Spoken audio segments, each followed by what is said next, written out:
Okay. Hello, computer kids, and I think that's it now. I don't think there's any e-learners still looking at this kind of stuff. I didn't press record on the class or whatever, but that's fine. We're gonna go through the homework now. It really won't take too long, since I'm not calling on people and asking stuff. But you can like pause as we go if you want to kind of simulate that. But let's get started. So number one was Rem Publicum Magna Cum Spe. Guess it. And so what I noticed, I guess I can kind of take my mask off since there's nobody in here. So what I noticed was some kids having trouble with a few of these sentences, which is not great because at least these first three or so, there's almost nothing new grammatically going on in these sentences. Remember, this chapter is mostly just about fifth declension, and they help us review the ablatives, like the different kinds of ablatives we have, and they, I guess, technically added ablative of place where, but that's so easy. We've been translating the ablative without knowing it forever. So this is a breather of a chapter because there's not all of this. There's not like yet another new verb form that we're going to learn, which will happen in chapter 23 apparently. So nothing in the sentence is new except for the fact that we do have fifth declension nouns. So that's why you can see I'm projecting the fifth declension here. It's kind of covered up a little bit by this, but that's fine. Let's see here. Even if you didn't know the fifth declension, I'm pretty sure if you had to guess what case rim and spe were, you would probably say that they're accusative and ablative respectively if you just kind of know what our patterns are at this point, right? We know that all the accusative singulars end in M. The only exception to that would literally be a third declension neuter. So like tempest would be tempest in the nominative and accusative. But other than that, they all end in M. And then we know that ablative is all about these long vowels. So we have a accusative noun phrase and rem publicum. These words will often go together. You just treat them like they're kind of the same word, basically. So the republic or the states, just go with republic though, probably, right? Magna cum spe. This is a little weird because it's a noun phrase that's split up by the preposition. The preposition is in between the ablative object and the adjective for that object, but that's not too bad. And then we have guess it here. And so guess it is from Garo Garura, which Chicken Boy is reminding us of. And I stopped and had a whole thing where like I went around and had kids tell me what tense they thought Garo Garura was. And eventually I got to like a second or third kid who understood it was perfect. And we need to make sure we understand why we should look at guess it and know that it's perfect, at least if the dictionary entry is up here. So if we're looking at the dictionary entry, Garo, Garura, Gessi, Gestum. Let's remind ourselves of what is a verb's dictionary entry in Latin. Like what's going on with each of those four forms. The first form is the first singular present tense form, right? So that would mean I wage or I manage. The second principal part is the present infinitive, because believe it or not, in chapter 25, you'll find out there are infinitives of all tenses, annoyingly, but that's a present infinitive. It means to wage. And the third principal part is the first person singular perfect tense form. We would have to drop the I off of it to get what is called the perfect stem. I mean, people talk about this like it's a perfect stem, but I would think of the perfect stem as being everything except the long I, because the long I is what makes it first singular perfect, right? Veni Vidi Vici, I came, I saw, I conquered. So that's right here, right? That's a long I ending. That's a distinct perfect tense ending. So only the third singular and first plural ones that we could maybe mistake for something else. Good. Sorry, there's like someone at my door, and I can't tell if they want to come in. We'll see if they interrupt us in a second. All right. So something about a republic, something about with great hope, and then guess it's there. It's third person singular. So it must be a dropped subject. So we would just use he or she. And so it'd be like he waged or has, well, not waged actually. We don't wage a republic. Managed is probably the way to go here. Maybe carry, like figuratively carrying, but that doesn't sound great. So she managed or has managed the republic with great hope. So this is an ablative of manner, technically, because great hope is this abstract concept. And there's cum there, so it's not ablative of means. There's no reason we'd think it's ablative. I guess people are just having a discussion outside of my door, but they don't actually want to like get in here. Okay, so that one is like very straightforward, but it is a chance for us to focus on perfect tense and fifth declension a little bit. Yeah. So again, I don't know if I fully finished that thought, but the fact we're seeing the S's, right? The S's should be the giveaway. If we have the dictionary entry in front of us, the S's should be the dead giveaway that this is perfect. There's no way it could be present, imperfect, or future when there's no R as the second consonant, right? The R in Garo Garara has gone away. It's the double S's from the third principal part of the verb. So that's how we know for sure this is one of the perfects, right? It technically could be perfect or future perfect or pluperfect, but since it's just it ending and not guess erat or guess erit, it's not pluperfect or future perfect. Okay, we can probably move on from that one.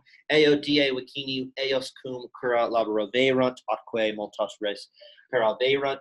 For this one, I went through each word and just established what the word actually meant vocabulary-wise, and then we talked about case. So ao is weird. It's that third person personal pronoun. So sometimes if it was like by itself, not next to another ablative, it would be something like by or with him. But when it's right next to another noun in the same case, which these are the same case, it'll probably just be treated like it's hoc or illa, or basically what I'm saying is an ablative demonstrative pronoun. So just this or that. That's all just to say. This is probably going to be this or that. Da is this new noun that means day. Wikinos, wikini is neighbor, as in vicinity. Your neighbors live in the vicinity of you. Eos is the genitive third person personal pronoun. So it's from the same pronoun as ao is, but it's genitive. So it's like his or hers. You can decide if it's his or her. It's up to you. Cum is with, we know that. Kura is care. I hope we remember that from chapter 4. And this is to work. That's easy. And then we have atque is just like and, so, or and also. It's really just and. Many races like thing or matter. And paraverunt is from paraparare, to prepare. And then we go through, I kind of already gave away AODA are going together to ablative. If DA is a period of time, day, right, that must be ablative time when. AS is genitive, so it's not just the neighbors, which that's probably the subject, right? Long eyes, probably just a second declension nominative plural. It's going to be his neighbors. And then Kura with the macron is obviously ablative. And we have kind of a second mini sentence at the end here where multos res is a direct object for the second and last verb. So I already gave it away, but laboraverunt is third person plural perfect. I don't know if I mentioned it in like a video recently. It's not a good mnemonic, but Cora and maybe some other kids helped me arrive at this weird mnemonic for it. Because this is the weirdest perfect ending, right? I know the screen is tiny, or the thumbnail that's showing it, but that's a third person plural perfect, right? A runt. That one's very weird. All the other ones are all about the vowel I, E, isti, it, emis, isti, and then a runt. Where does the E and the R come from? Who knows? Some people, it's tricky because if it's not an ending, it's actually the future form of sunt. So it'd be like they will. So that's awesomely tricky to think of it that way. But when it's the ending, it should jump out to us as being perfect third plural. And so our mnemonic was something like, because it's so weird, this one is the runt, right? Like, like a weaker baby pig in like a litter of pigs or something would be the runt. So this is the runt of the perfect endings litter. It doesn't make any sense, right? Mnemonics never do. But maybe it helps you remember that. Maybe not. But it'd be like day verb, right? So AODA, what preposition would we say? In that day, at that day? How about on that day, right? On that day, his or her neighbors with care worked or have worked. And also, something about many things. Oh, they prepared many things, right? Again, grammatically, nothing weird here. So this is a chance for you to really soak in the vocabulary and practice old things that we've been doing, because there's no passive verbs. Basically the things that we're still struggling with potentially are like relative clauses, passive verbs, perfect passive, which is technically still passive verbs, and is that it? Those are kind of like the 3 or 2 difficult things we're dealing with. Number 1 and 2 don't have any of those. Number 3 doesn't either. So paucis diebus. So few. This is days. This is the fifth declension days. Fifth declension ablative and dative plural is not ibis, but instead abus. So that's easy. So a day, once again, so it's a period of time. This is probably ablative of time when. So so it'd be few days. Do we use in, on, or at? Probably in, right? In a few days. Kikero here is just good old nominative. Kikero, something about republic in the accusative, right? A, periculo. There should be a macron on periculo, but even without one, I'm thinking this guy is ablative. Ablative of like place from which, maybe? So this is like from danger. And then Erypiet is from, maybe I'll write this out. See, I don't know if y'all, well, y'all tell me when you're watching this. You should raise your hand in the middle of this and tell me if you can actually, just like as I'm writing a word, if it's remotely big enough in the thumbnail for you to see. Probably not. But you can at least hear me. This is from Erypio, Erypera, Erypui. So, and this comes up in the next sentence, right? But this is third conjugation because it's short E right here. So an E in the ending here, which is technically should be long, that would probably help us a little bit if there was a macron there. There should be. This is not present tense, but it is. Pause the video and simulate a teacher actually asking you a question in real time. Be future, right? So Cicero will snatch or rescue. Erypio is either snatch or rescue. Will rescue the direct object republic from danger in a few days. We probably did in a few days at the beginning of the translation. Oh, wow, my thumbnail's like right. Yeah, I should probably, maybe the best place for the thumbnail is like here. No. Full screen. Works for right now. Yeah, so periculo, we don't always think of danger as a place, but here he's talking about like, it's like a state, but so since it's going with X or here, it's shortened, it counts as an ablative of place from which. So I need to actually correct that. It's not a place where. Place where would be like in Roma. But if it's like from a place, it's ablative of a place from which doesn't sound like a technical term, but it is in fact. All right, so again, nothing really weird here. I think the weirdest thing is remembering that our third and fourth conjugation verbs are annoying about their future tense endings because they don't get bit or bobis, bit, bimis, bitis, punt. They get a long E that indicates future. All right, ubi and Genoa, Kikiterat, amicus, eum, sestulit. I'm going to leave Erypio up there because I think the last one has that again. But so ubi is when or where, and is in. Genu is our new noun. We get this weird word genuflect, which is a very fancy polysyllabic way of saying someone's kneeling if they're genuflecting. And Kikiterat, I'm going to actually write that one, is from, again, maybe you can't read this, you can tell me, Kato, Katara, Kekiti, Kasum. I'm not going to write the fourth principal part. But it means to fall. Sometimes it even means to die. Here, I think it's going to be fall. But so, and then here I stopped the class again, and I was like, okay, it's from Kato, Katara, Kekiti. So what tense is Kikiterat? And eventually, I don't know how long it took, but a kid realized it was, and y'all should tell me too, or think about it too. It is pluperfect, right? It's pluperfect. Oh, it's third singular, pluperfect.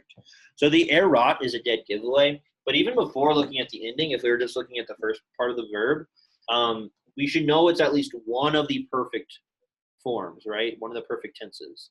Hope that's clear to you guys, because it should be clear. It's not coming from Kato, Katara.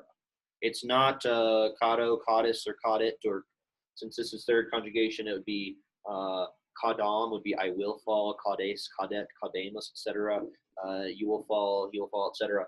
It's not that. It's coming from this. It's Kakiderat, which is a very weird third principal part. It's one of those really weird ones where it gets like a whole extra syllable or so. But then, and then I use this chance to mention like recognizing the pluperfect and the future perfect forms. That's actually easier than some of the perfect forms because you really don't even need to know what the perfect stem is when you're looking at these pluperfect or future perfect endings. Those are very distinct, whereas the normal perfect ones are, at least two of them are not distinct, the third singular and first plural.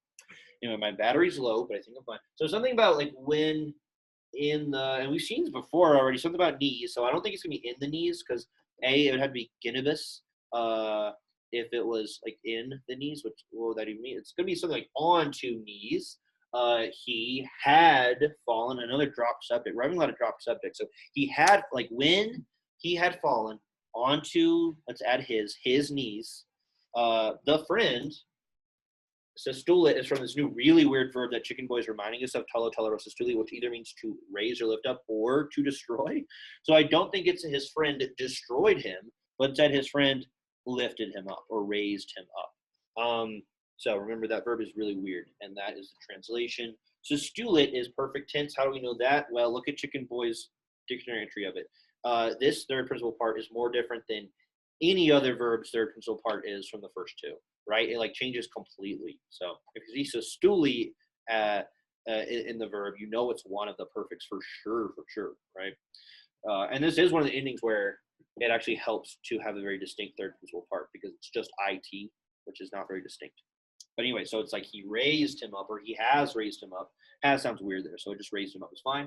And this last one before my battery dies, apparently, monum dextrum ex igna proteinus eripuit. So this is why I left up eripio, ripra, eripui. Again, this was the last time I was like, all right, guys, what tense is eripuit if it's coming from this, eripio, ripra, eripui?